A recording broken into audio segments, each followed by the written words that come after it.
Bonjour, je m'appelle Dr Kazingou Saloumou Mitterrand. Je suis expert en santé sexuelle et reproductive en situation de crise humanitaire et coordonnateur de la santé auprès d'AJUR RDC.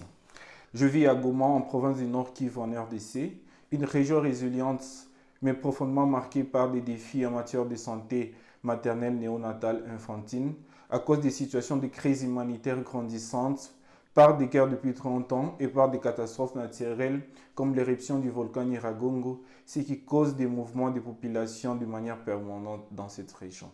Ici, donner la vie est encore trop souvent un combat contre la mort.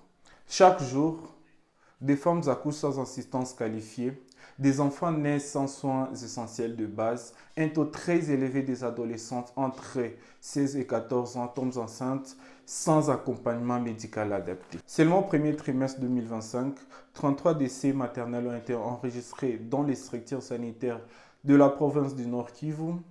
Et pourtant, les objectifs de développement durable visent à réduire la mortalité maternelle à moins de 70 décès pour 100 000 naissances vivantes, ramener la mortalité néonatale à 12 décès pour 1000 naissances vivantes, réduire aussi la mortalité infantile à moins de 25 décès pour 1000 naissances vivantes. Aucune femme ne devrait mourir en donnant la vie, tel est notre slogan, en écho à l'objectif des millénaires pour le développement numéro 5.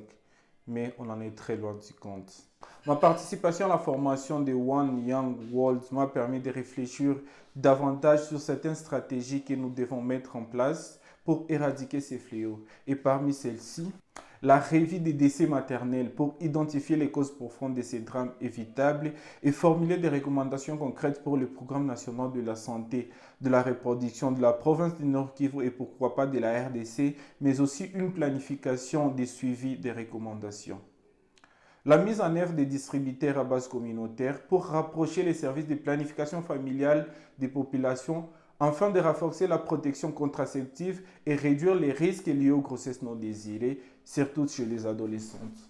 La mise en œuvre des distributeurs à base communautaire pour rapprocher les services de planification familiale des populations, renforcer la protection contraceptive et réduire les risques liés aux grossesses non désirées, surtout auprès de ces adolescentes. Organisation de cliniques avancées communautaires en associant les sages-femmes afin d'encourager les consultations prénatales dans les zones les plus enclavées avec comme objectif d'atteindre au moins 4 CPN avant l'accouchement selon les recommandations de l'OMS.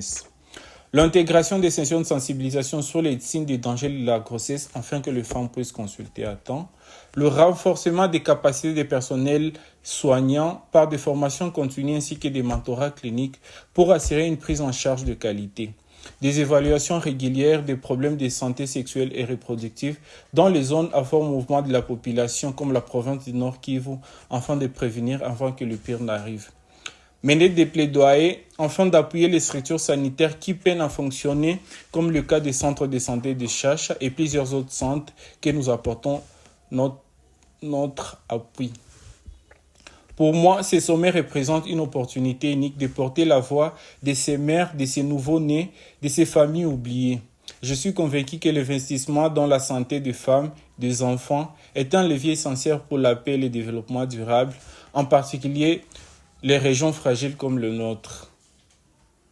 Nous avons besoin de solutions adaptées, d'un leadership solide et d'une solidarité internationale active qui dépasse la déclaration pour se traduire en actions concrètes. Merci.